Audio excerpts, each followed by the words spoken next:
पिछले भाग में हम पुर्तगालीज के बारे में पढ़ रहे थे और हमने अल्फांसो द अल्बुकर्क तक के इतिहास को देख लिया था। और आज से अपन नेनो द कून्हा से अपन शुरुआत करेंगे।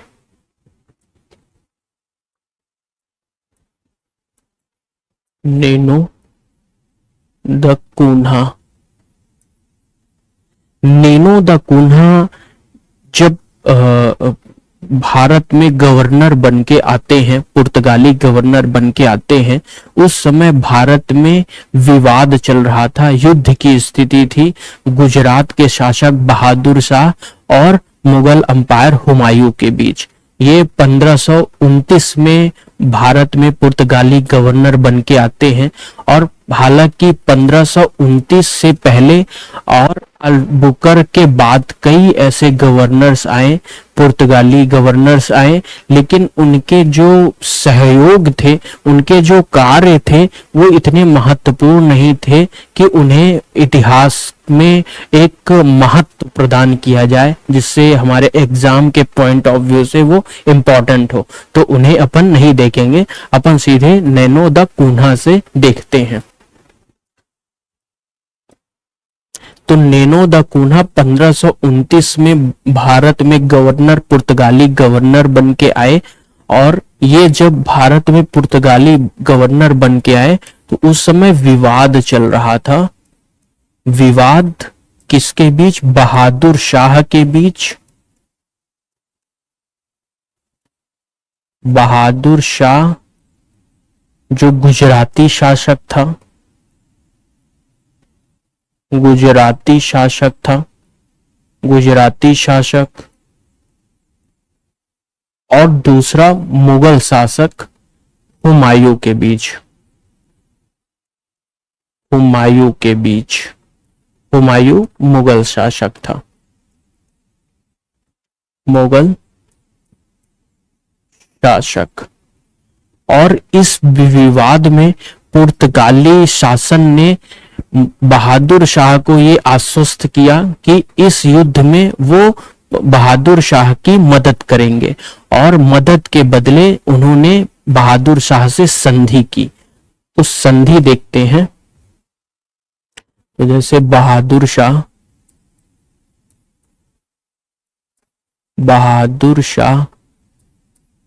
से संधि की गई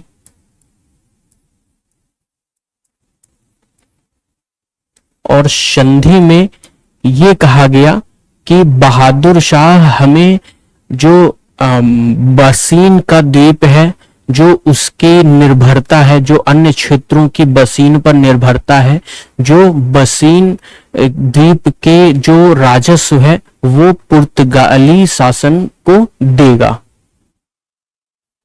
यानी बसीन द्वीप दिया जाएगा, साथ में उसकी निर्भरता को भी दिया जाएगा। जो बसीन द्वीप पर निर्भर जो क्षेत्र हैं उन्हें भी दिया जाएगा। निर्भर क्षेत्र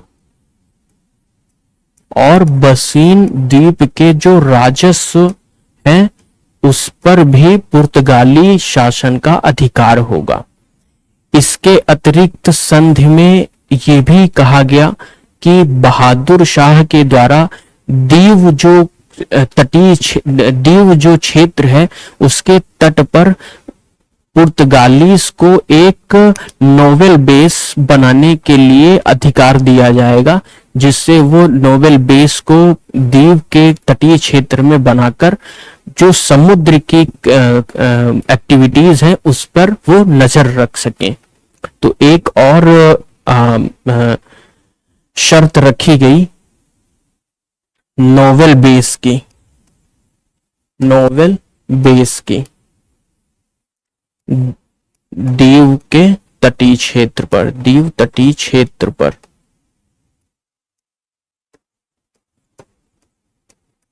तो ये संधि की गई बहादुर शाह और पुर्तगाली के बीच में। और विवाद में पुर्तगालियों ने बहादुर शाह का साथ दिया और जब जब हुमायूं ने विड्रॉ किया, हुमायूं ने अपने गुजरात पर के अधिकार को जब उसने छोड़ दिया, तो बहादुर शाह और पुर्तगालियों के बीच में फिर से एक बार इनके जो संबंध थे वो खराब हुए। तो खराब संबंध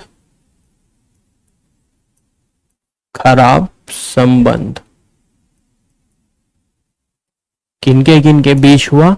बहादुर शाह के बीच में, बहादुर शाह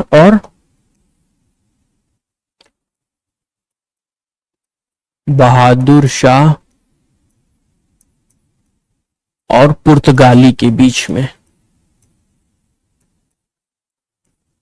पुर्तगाली के बीच में। और इस खराब संबंध के दौरान बहादुर शाह ने यह प्रयास किया कि गुजरात में एक दीवार बना दी जाए। बहादुर शाह ने दीवार निर्माण का प्रयास किया, दीवार निर्माण। लेकिन बहादुर शाह के दीवार निर्माण के इस प्रयास को पुर्तगालियों के द्वारा विरोध किया गया, और विरोध के पश्चात पुर्तगालियों ने यह प्रयास किया कि बहादुर शाह के साथ चर्चा के द्वारा समस्या का समाधान किया जाए। यानी विरोध के बाद इन्होंने चर्चा के द्वारा समस्या का समाधान करने का प्रयास किया, और इन्हीं चर्चा से उन्होंने, पुर्तगालियों ने बहादुर शाह को निमंत्रण दिया, और निमंत्रण के पश्चात जब बहादुर शाह पुर्तगालियों के पास आए तो पुर्तगालियों ने पुर्तगाली जो शिप था उसमें बहादुर शाह की हत्या कर दी। निमंत्रण दिया और निमंत्रण के बाद हत्या कर दी। तो ये नैनो द कून्हा के समय का इतिहास था। और दूसरा महत्वपूर्ण ये है, और दूसरा महत्वपूर्ण नैनो द कून्हा का कार्य था कि उसने एक अन्य प्रयास किया कि बंगाल के क्षेत्र में पुर्तगाली जो प्रभाव है उसको बढ़ाया जाए, और इसके लिए उसने पुर्तगाली नागरिकों को बंगाल में बसाने का प्रयास भी किया, लेकिन वो इस प्रयास में असफल था। और 16वीं शताब्दी के अंत में हालांकि पुर्तगालियों का जो प्रभाव था वो बंगाल के क्षेत्र में बढ़ गया। और बंगाल जब अपन कह रहे हैं तो इसका मतलब है कि हम वर्तमान समय के बांग्लादेश, पश्चिम बंगाल, बिहार, झारखंड, उड़ीसा को हम शामिल कर रहे हैं। तो दूसरा जो नैनो द कून्हा का कार्य था, जो दूसरा नैनो द कून्हा का कार्य था वो बंगाल में प्रभाव बढ़ाने का था, जिसमें उसने प्रयास किया कि बंगाल में पुर्तगाली नागरिकों को बसाकर वो बंगाल में पुर्तगालियों के प्रभाव में इजाफा कर सके, लेकिन वो असफल था। और इसके लिए सफलता 16वीं शताब्दी के अंत में पुर्तगालियों को हुई, जब पुर्तगालियों ने अपने प्रभाव क्षेत्र को बढ़ाया और बंगाल तक वो पहुंच गए। अब देखते हैं कि ऐसी कौन कौन सी पुर्तगाली के पक्ष की स्थितियां हैं जिससे पुर्तगालियों का जो शासन व्यवस्था है वो शुरुआती दिनों में सुदृढ़ थी।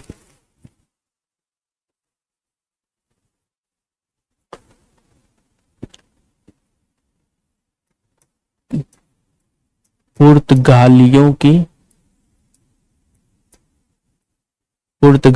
की पक्षपूर्ण स्थितियां। तो सबसे पहली स्थिति अगर अपन उत्तरी भारत की करें, तो जब हम उत्तरी भारत की बात करते हैं तो उस समय उत्तरी भारत में कई छोटे छोटे स्थानीय सरकारों का प्रभाव था और उनके बीच में एकता का अभाव था।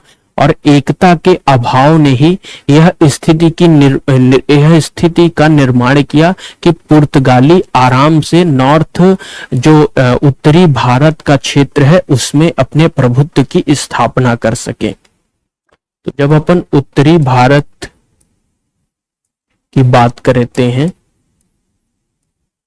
तो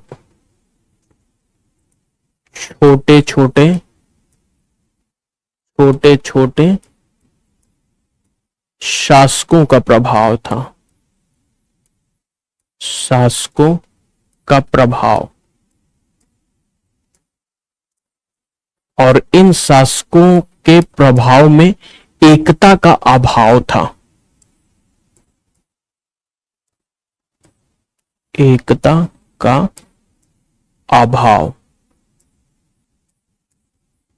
और इसी एकता के अभाव के कारण ये पुर्तगालियों के लिए काफी आसान हुआ कि पुर्तगाली उत्तर भारत के क्षेत्र में अपने प्रभुत्व की स्थापना कर सके।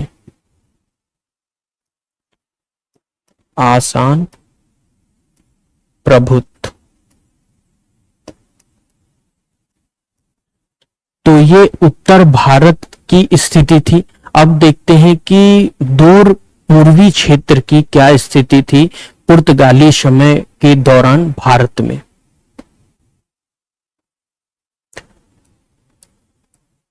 पूर्वी क्षेत्र, पूर्वी क्षेत्र।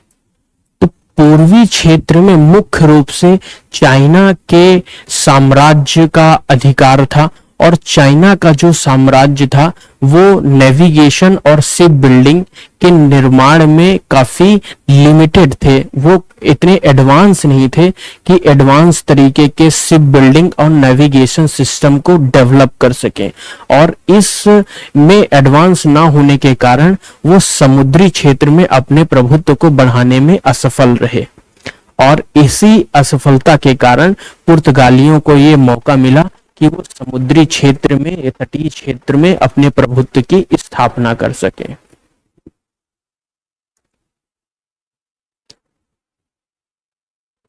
चीन साम्राज्य में जहाज निर्माण,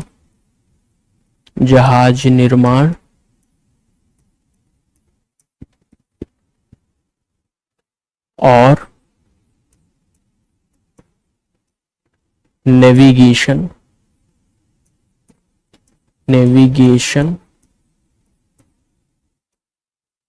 में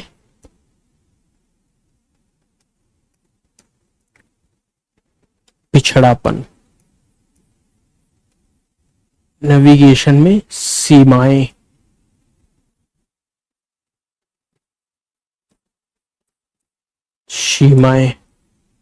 और जिस सीमाओं के कारण ये समुद्री क्षेत्र में अपने प्रभुत्व को बढ़ाने में कामयाब नहीं थे। इसके बाद अपन डेक्कन की बात करते हैं।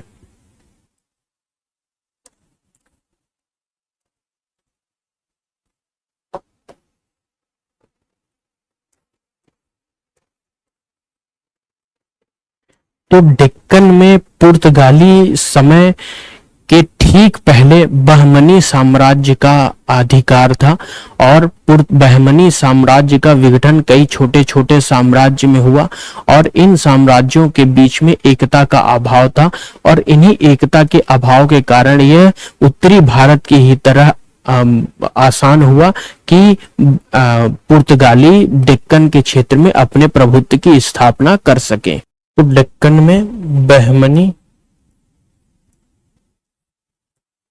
साम्राज्य का अधिकार था, और बहमनी साम्राज्य का विघटन कई छोटे छोटे साम्राज्यों में हुआ, और इन साम्राज्यों के मध्य में एकता का अभाव था, जिसने यह पुर्तगाली के लिए आसान बनाया कि पुर्तगाली डेक्कन के साम्राज्य में अपना, डेक्कन के क्षेत्र में अपने प्रभुत्व की स्थापना कर सके। इसके बाद देखते हैं कि पुर्तगाली के जो शिप थे, पुर्तगाली के जो जहाज थे, उनमें तोप गोलों को रखने की व्यवस्था थी। वो तोप गोलों का उपयोग कर सकते थे और इस व्यवस्था के कारण पुर्तगाली जो शासन व्यवस्था थी वो इस क्षमता उसके पास ये क्षमता थी कि वो कहीं भी किसी भी समय युद्ध में भाग ले सकते थे। तो इस व्यवस्था ने पुर्तगालियों की स्थिति मजबूत करने में काफी मदद की।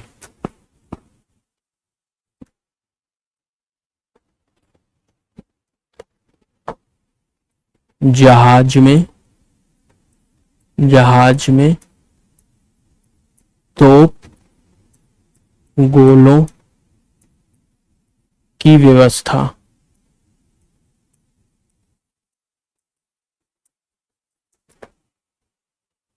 इसके बाद देखते हैं कि पुर्तगाली जो शासन था उसका प्रभाव भारत के किन किन क्षेत्रों में था। तो पुर्तगाली शासन व्यवस्था का जो मुख्य प्रभाव भारत के क्षेत्रों में था वो है तटीय क्षेत्र, जिनमें पूर्वी और पश्चिमी तटीय क्षेत्र को माना जाता है। और पश्चिमी तटीय क्षेत्र में भी मुख्य रूप से जो पुर्तगाली शासन व्यवस्था का प्रभाव था, जो उनके शासन के क्षेत्र थे, वो मालाबार तटीय क्षेत्र में थे। जैसे इस क्षेत्र को आप कहते हैं मालाबार तटीय क्षेत्र, मालाबार तटीय क्षेत्र, कोस्टल रीजन। और इस क्षेत्र को आप कहते हैं कोंकण कोस्ट तटीय क्षेत्र। तो मुख्य रूप से पुर्तगाली शासन व्यवस्था का जो प्रभाव था, फैलाव था, वो मालाबार के कोस्ट में था, जिसमें उनकी 4 मुख्य फैक्ट्रियां थी, जिनमें एक पहली फैक्ट्री को कहते हैं मैंगलोर, दूसरी को कहते हैं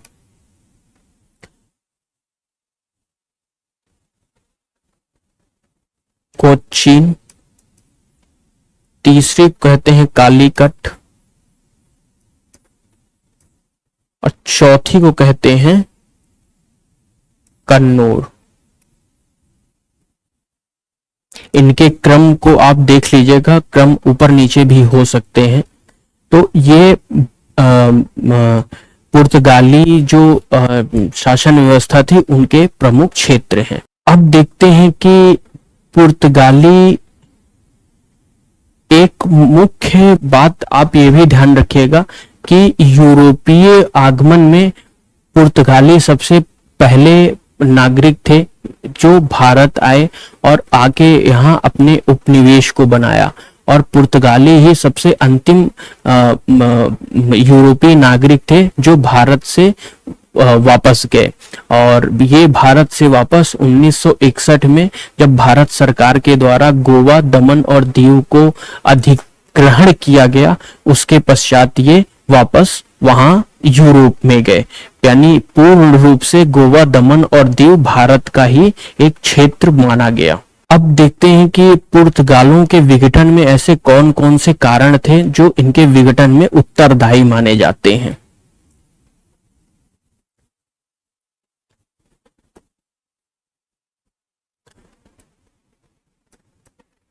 पुर्तगाली विघटन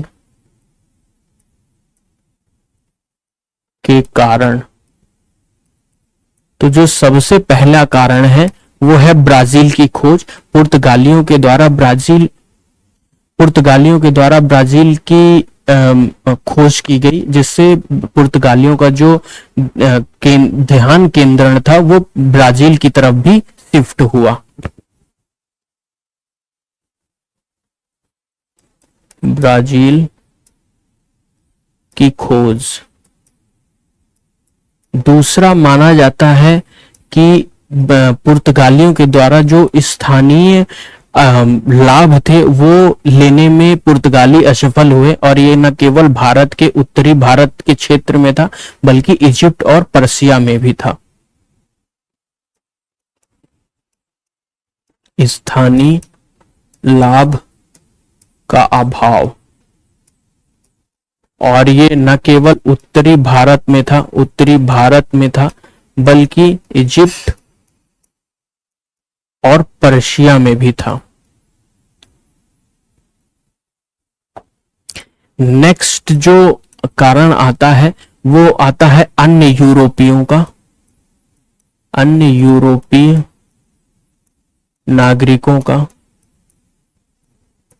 जिसमें डच आए, ब्रिटिशर्स आए, डच आए, ब्रिटिशर्स आए, और ये भी आकर अपने उपनिवेशों की स्थापना की, और लाभ के कारण इन दोनों के बीच में विवाद की स्थिति उत्पन्न हुई। अगला कारण है धार्मिक नीतियां। धार्मिक नीतियां, जो पुर्तगाली थे उनकी धार्मिक नीतियां काफी असहिष्णु थी, और ये हिंदुओं को जबरन धर्म परिवर्तन के लिए प्रोत्साहित करते थे, जबरन धर्म परिवर्तन करवाते थे क्रिश्चियनिटी में। और इस कार्य के कारण हिंदुओं की जो भावना थी वो काफी हिंदुओं की जो भावना पुर्तगालियों के प्रति थी वो काफी उनको ठेस पहुंचा। जबरन धर्म परिवर्तन। इसके बाद नेक्स्ट है मराठाओं का कारण। मराठाओं ने पुर्तगालियों को चुनौती दी, और न केवल ये चुनौती दिए बल्कि सालसेट और बसीन जो पुर्तगालियों के क्षेत्र थे उनको भी इन्होंने अधिग्रहण कर लिया। सालसेट और बसीन के क्षेत्रों को पुर्तगालियों ने अधिग्रहण कर लिया। इसके बाद आता है गैर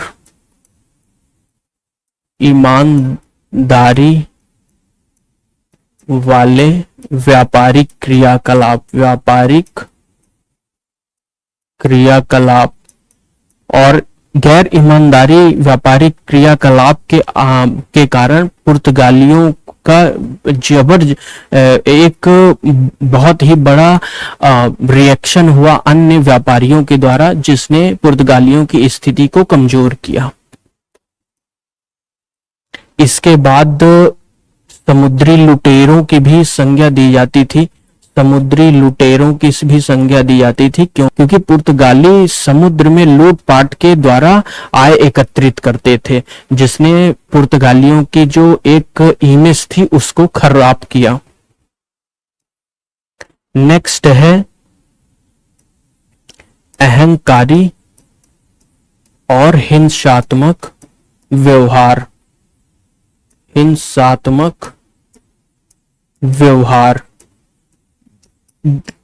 अहंकारी और हिंसात्मक व्यवहार के कारण पुर्तगालियों के साथ जो छोटे स्थानीय शासक थे और जो मुगल थे उनमें एक शत्रुता की भावना का प्रसार हुआ, और इसी शत्रुता की भावना के प्रसार के कारण पुर्तगालियों